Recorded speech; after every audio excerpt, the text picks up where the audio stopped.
माजी केंद्रीय राज्यमंत्र्यांना मराठा आंदोलकांनी घेरावा घातलाय। भाजपाचे नेते माजी केंद्रीय राज्यमंत्री रावसाहेब दानवे यांना मराठा आंदोलकांनी घेरावा घातलाय। मराठा आंदोलकांनी दानवे यांना विविध मागण्याचे निवेदनही दिले। दानवे यांच्या भोकरदन येथील बालेकिल्ल्यातच मराठा आंदोलकांनी त्यांना घेरावा घातलाय। यावेळी एक मराठा लाख मराठाच्या घोषणाबाजीने परिसर दणाणला होता।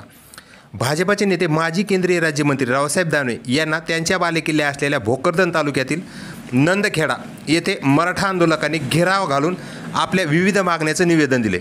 मराठा समाजाला ओबीसीतून आरक्षण मिळवण्यासाठी पाठपुरावा करा अशी मागणी यावेळी आंदोलकांनी दानवे यांच्याकडे केली आहे। दानवे हे काल रात्री भोकरदन तालुक्यातील नांदखेडा गावात कार्यकर्त्याच्या बैठकीसाठी गेले होते।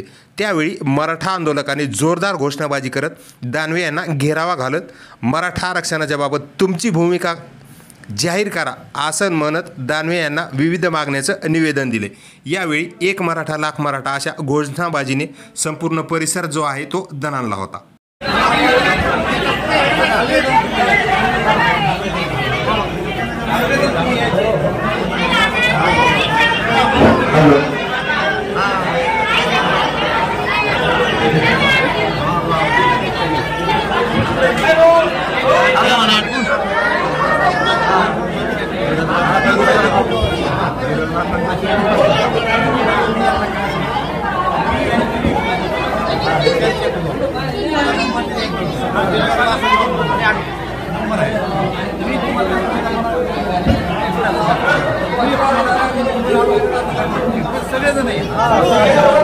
छत्रपती शिवाजी।